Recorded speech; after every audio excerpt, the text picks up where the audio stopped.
Bonjour à tous et bienvenue dans ce nouveau numéro de Dev Café. J'espère que vous avez passé un très bon week-end.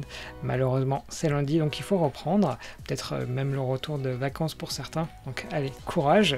Donc Dev Café, si vous ne connaissiez pas encore, c'est l'émission quotidienne qu'il y a sur cette chaîne bien évidemment, autour de l'actualité du développement mobile. Alors comme j'ai tendance à vous le dire un peu chaque jour, n'oubliez pas de liker ou de vous abonner parce que ça aide beaucoup cette émission qui a 3 semaines, quelque chose comme ça. Donc voilà, n'hésitez pas, ça permettra de la faire connaître un peu plus. Et donc avant de commencer chaque jour, à chaque fois on s'interroge sur qu'est-ce qui s'est passé le jour de tournage. Donc en l'occurrence on est le 22 août. Alors historiquement il ne s'est pas passé des trucs très intéressants. Par contre, le 22 août, c'est la journée de la bienveillance, et donc je me suis dit que ça pouvait être sympa comme info à vous partager. Donc voilà, soyez bienveillants autour de vous, ce sera, je pense, une bonne chose pour aujourd'hui. Malheureusement, je vous fais un peu du teasing, mais ouais, tout n'est pas si bienveillant dans l'actualité, et on va voir ça ensemble.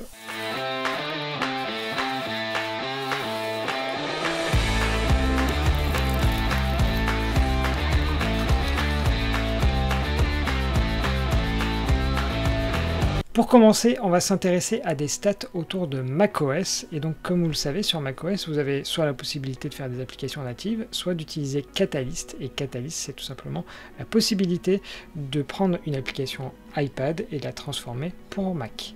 Et là, ce que ce blogueur fait, à chaque nouvelle version de macOS, il regarde l'évolution de un peu tout ça. Si vous regardez, donc on a Catalyst, donc ce dont je vous parle. On a ensuite SwiftUI qui est le framework façon Flutter on va dire pour développer les interfaces graphiques, et AppKit qui est l'ancien moyen.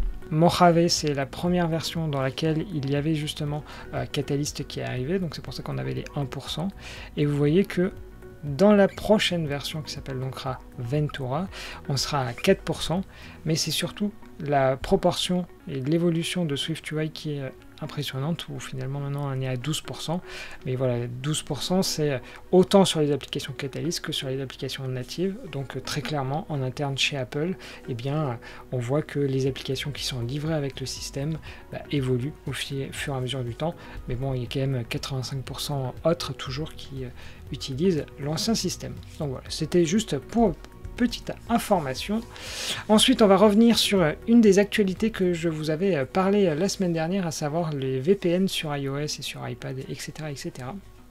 Le problème, c'était que le flux, lorsque vous lancez un VPN, si le flux avait déjà été démarré, qui était donc public, et que vous lanciez le VPN, eh bien l'ancien flux n'était pas coupé.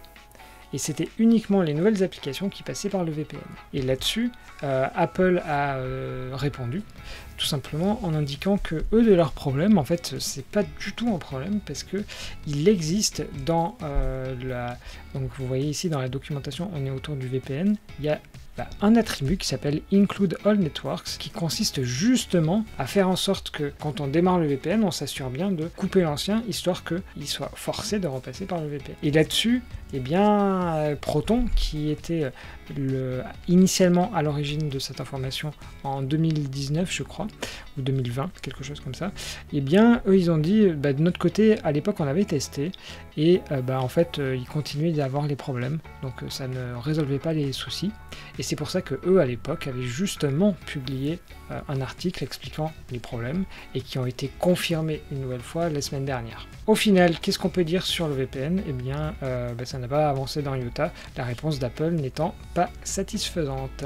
Alors on va maintenant s'intéresser à deux applications qui ont été refusées de l'App Store, et en particulier la première qui s'appelle Yonk, donc qui était déjà publiée, et c'est donc une mise à jour, et elle a été refusée cette mise à jour parce qu'elle contiendrait des informations concernant des logiciels non publiés. Donc là son développeur il dit c'est faux, il n'y en a ni dans le code ni dans les descriptions X ou Y, et là en fait dans son thread Twitter il explique que en fait il parle à des bots et que il ne sait pas quoi faire en fait parce que rien n'avance. Donc là-dessus c'est assez dommageable de voir que dans ce genre de cas de figure, on a beau faire appel ou des choses comme ça, en réalité on parle à des bots et donc du coup on ne sait pas quel est le vrai problème. Et ensuite, le deuxième sujet qui lui est plus intéressant je pense, c'est une application qui a été refusée donc dès la soumission initiale.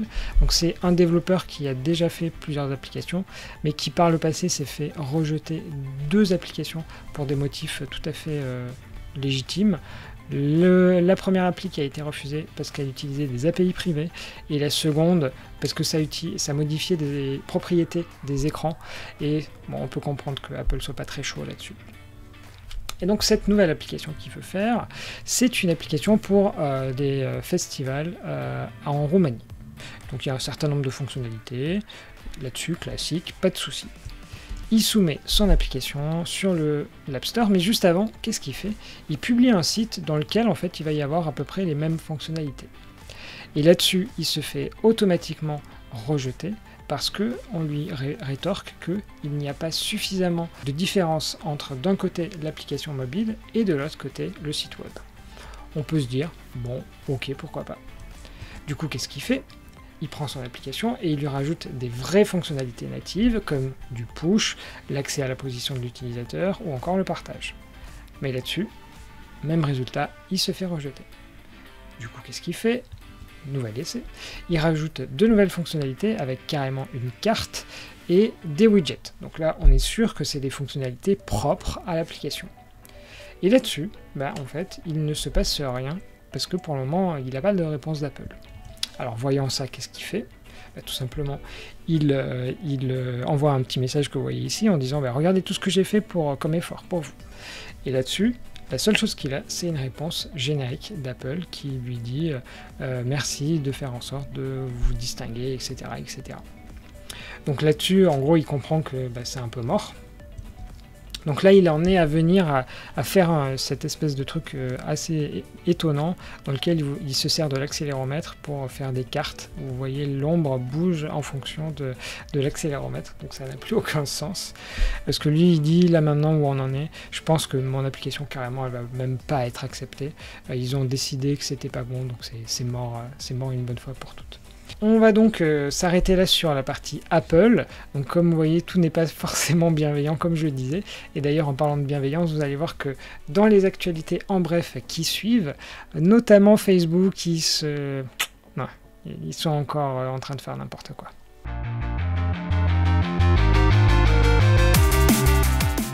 Vendredi dernier, Shazam fêtait ses 20 ans avec plus de 70 milliards de chansons déjà reconnues par le service racheté par Apple.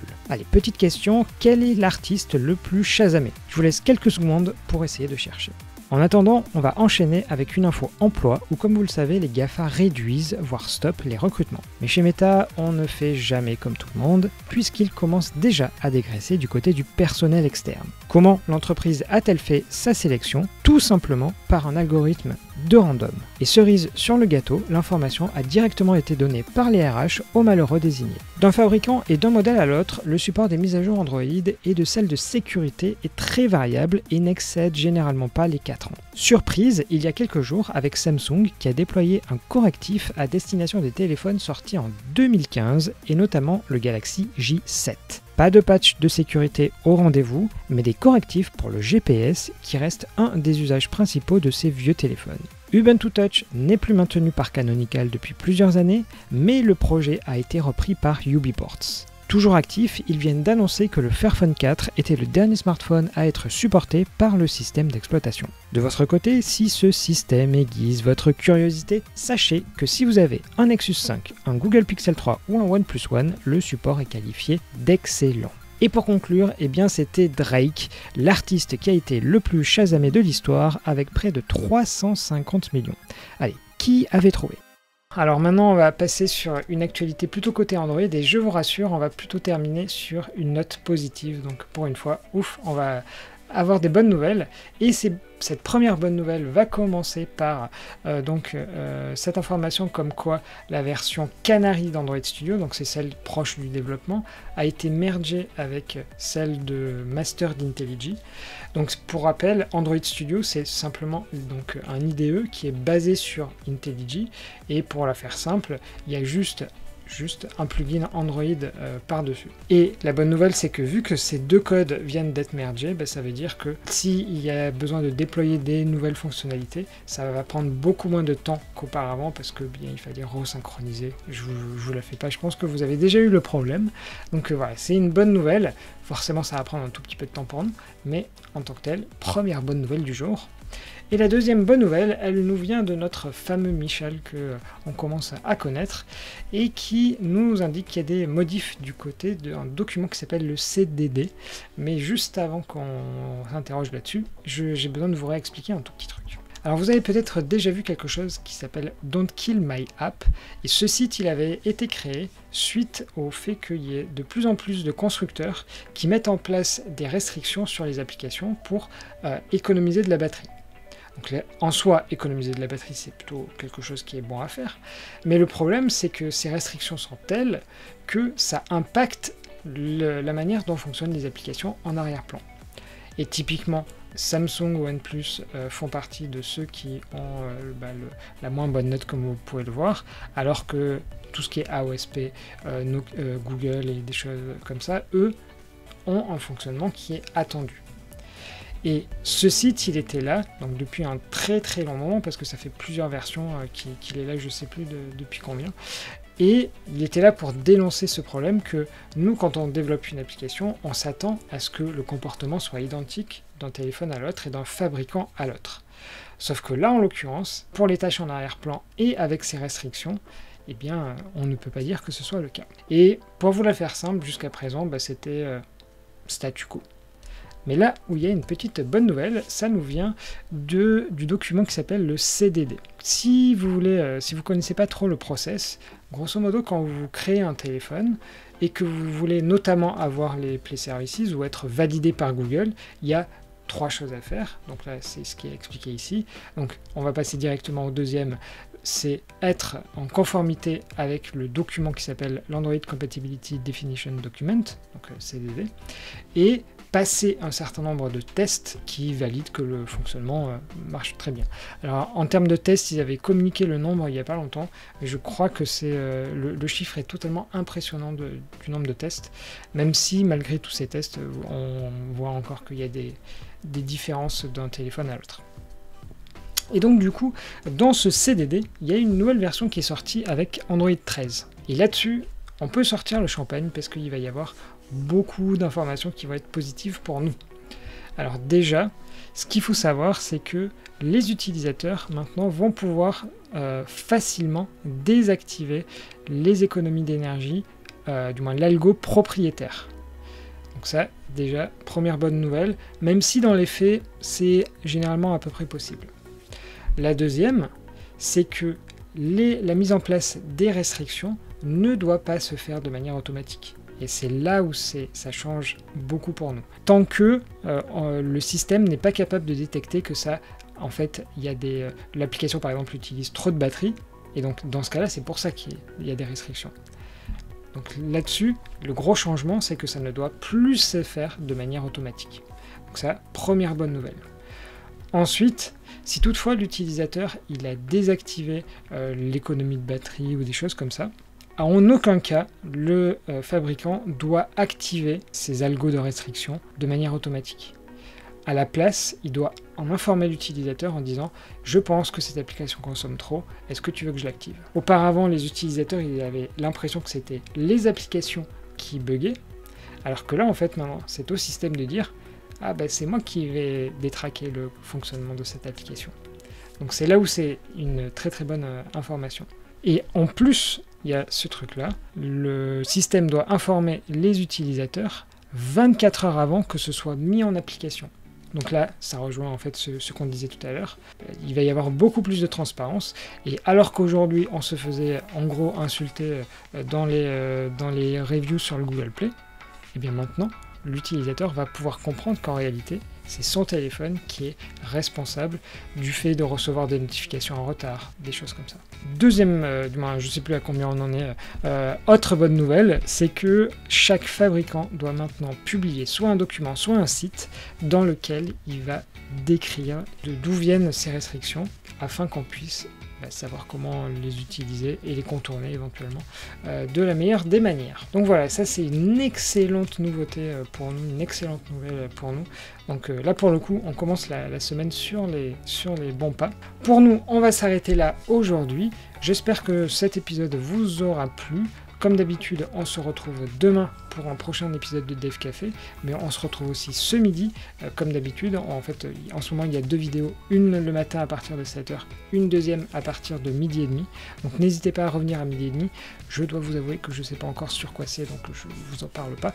Mais j'espère que ça vous a plu. N'hésitez pas, comme d'habitude, à faire le like et à vous abonner à la chaîne si tout cela vous a plu. Et moi, je vous dis à bientôt.